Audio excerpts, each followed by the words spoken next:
নুরুল হক নূর গাদ্দারদের চিনে রাখবেন, জুনায়েদ সাকিব, রাশেদ খান, এদের কক্ষ দেখে আপনাদেরকে প্রতারিত করে আজকে এরা ক্ষমতার পিছনে গিয়েছে।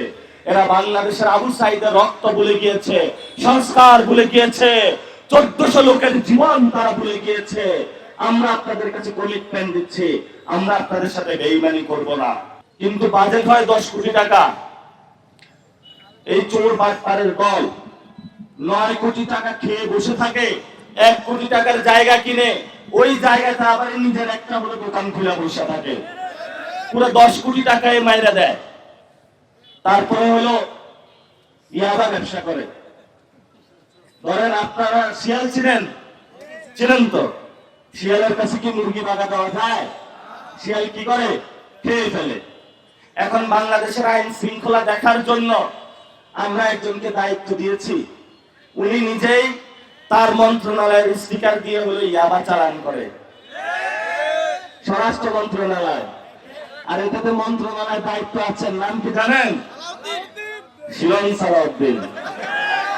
এই শিলং সালাউদ্দিন 2 দিন আগে সংসদে আইন পাশ করলো, কেউ যদি মাদকের চোরাচালান করে তার হলো মৃত্যুদণ্ড। 2 দিন পরে কক্সবাজার দিয়ে একটা গাড়ি আসতেছে, যেটাতে একটা পুরো গাড়ি হলো ইয়াবা বোঝাই, ওই গাড়ির মধ্যে স্টিকার লাগানো আছে স্বরাষ্ট্র মন্ত্রণালয়। বুঝছেন তো বাংলাদেশে? তাহলে আমরা কোথায় মুরগি বাগা দিছি? শিয়ালের কাছে মুরগি বাগা দিছি। এই শিয়ালদের থেকে আমাদের মুরগি রক্ষা করতে হবে।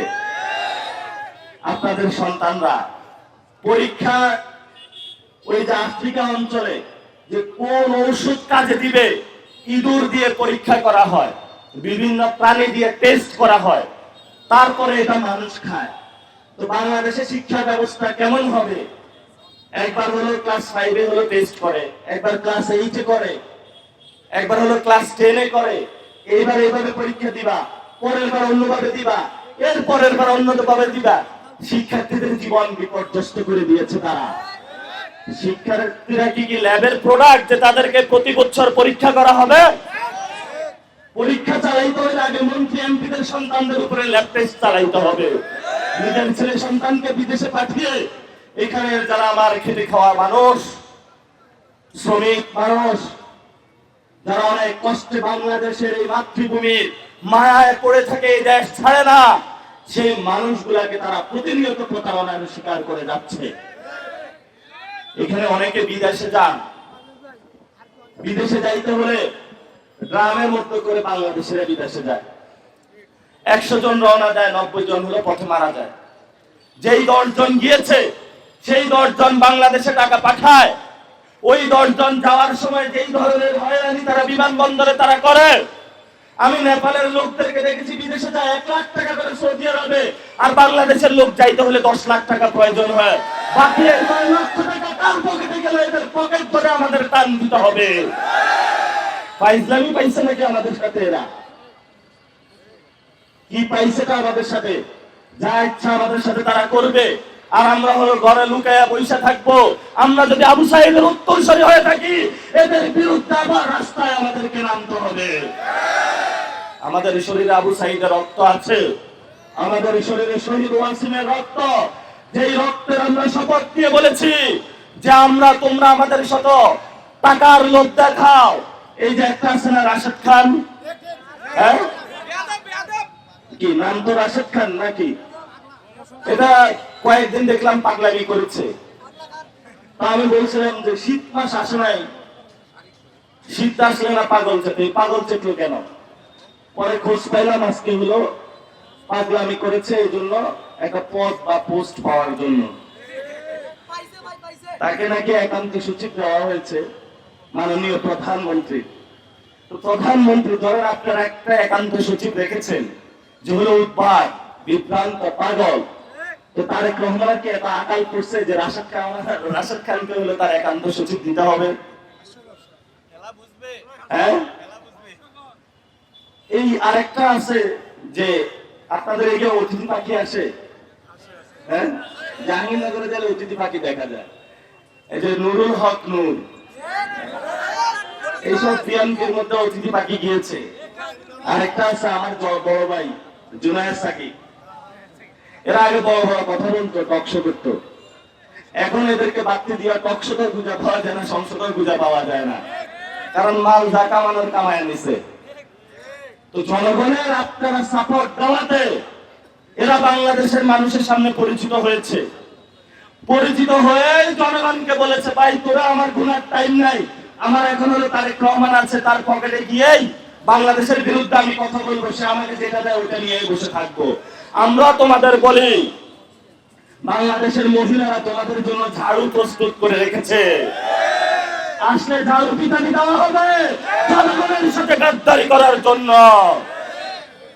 যারা আবু সাঈদের রক্তের সাথে বেঈমানি করেছে তাদেরকে আমরা বাংলাদেশে উচিত শিক্ষা দিতে হবে। শেষ কথা যেটা, ওরা আমাদেরকে ভয় দেখায়, বলে যে রাজনীতিতে রমেশ হয়ে বলতে হবে। রাজনীতি মানে একটা ডিপ্লোমেসি, অনেকভাবে বুঝায় যে এটা একটা সিস্টেম। এই সিস্টেমে হলো আমরা ভিতরে ভিতরে সবাই দুই নাম্বারই করব, জনগণের সামনে দেওয়ার হুজুর হয়ে থাকবো, এবং এই ভিতরে ভিতরে গুলো সবগুলাই কিন্তু পচা মাল। তা আমি একবার এক রাজনৈতিক মিটিং থেকে বের হয়ে, মিটিং এ যে কথা হয়েছে এটা মিডিয়ার সামনে বলে দিছি। তো এক রাজনীতিবিদ আমার ফোন দিয়া বলে, তুমি তো রাজনীতি করতে পারবে না। আমি বললাম, ভাই কেন? বড় রাজনীতিবিদ বললো, মিটিং এ যেটা বলে এটা জনগণের সামনে বলা যাবে না, জনগণের সামনে গিয়ে একটা হুজুর ব্যাচ করতে হবে, ওইখানে ভালো ভালো কথা বলতে হবে, আমরা বাংলাদেশের এটা চাই, বাংলাদেশের ওইটা চাই, আর ভিতরে হলে আমাদের ভাগ্য তৈরি করে নিতে হবে। তা আমি বললাম, ভাই আমি আপনার এত কঠিন জটিল অঙ্ক আমি বুঝি না, আমি আপনি ভিতরে যেটা বলছেন, মনের ভিতরে যেটা, আমি বাহিরে এটা বলবো। আপনি আমাকে খারাপ বলতে পারেন, কারণ আমি জনগণের, যেই জনগণ বিশ্বাস করে আমাদের কাছে এসেছে, আমরা তাদের সাথে গাদ্দারি করতে পারবো না। আর যদি ভয় দেখান, তাহলে আমরা কাউকে ভয় পাই না, আমরা একমাত্র কাকে ভয় পাই? আল্লাহ ছাড়া আর কাউকে আমরা ভয় পাই না। তো যদি আমরা দুই নাম্বারে কাজ না করি, দুর্নীতি না করি, সন্ত্রাসী না করি, আল্লাহ ছাড়া কাউকে ভয় না পাই, তাহলে জনগণের যে দুঃখ কষ্ট আছে সেই কথাটা বলাই তো আমার নৈতিক দায়িত্ব। এই নৈতিক দায়িত্ব থেকে আমাদেরকে কেউ সরাইতে পারবে না।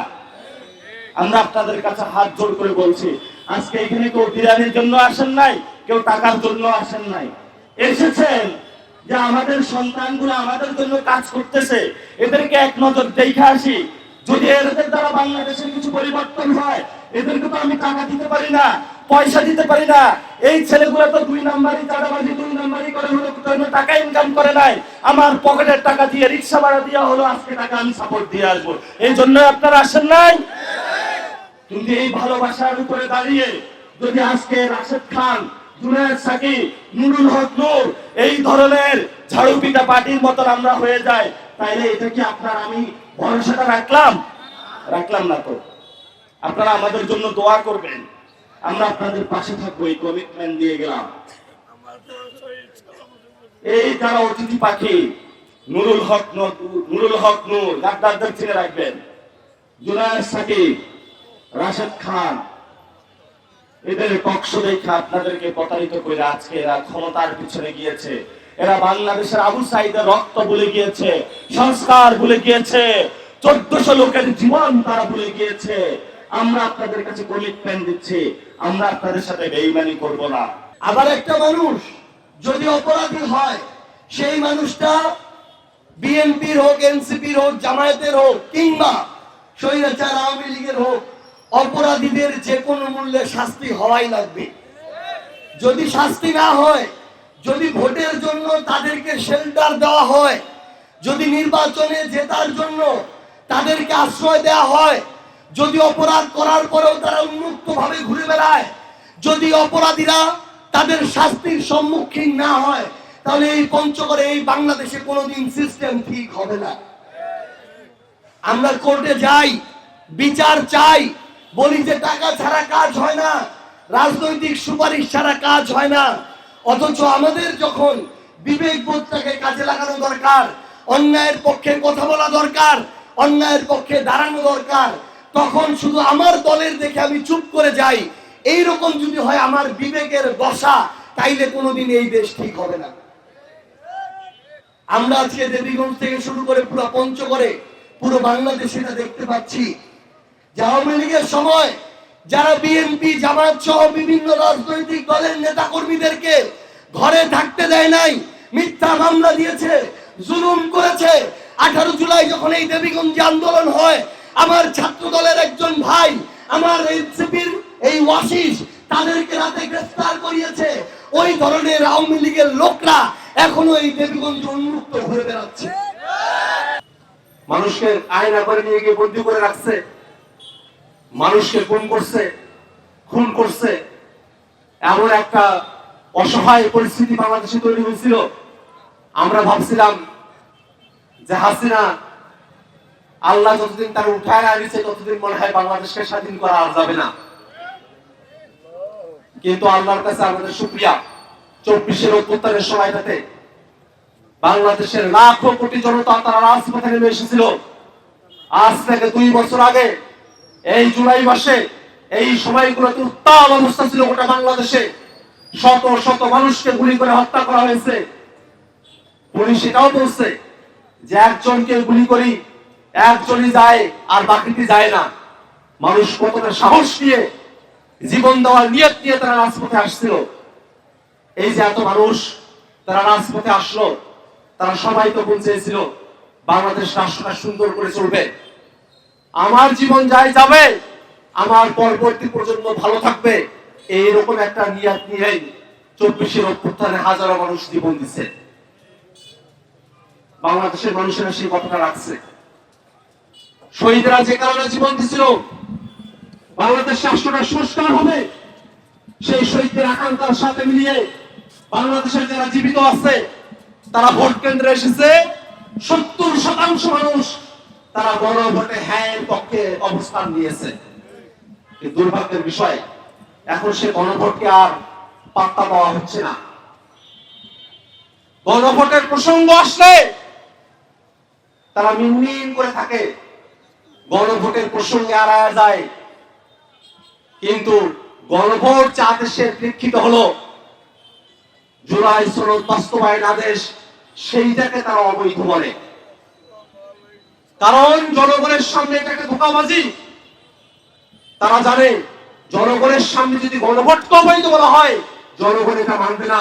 এই কারণে ঘুরায়া পেঁচা গণভোটকে অবৈধ বলার নাম করে তারা বলে জুলাই সনদ বাস্তবায়ন আদেশটা অবৈধ।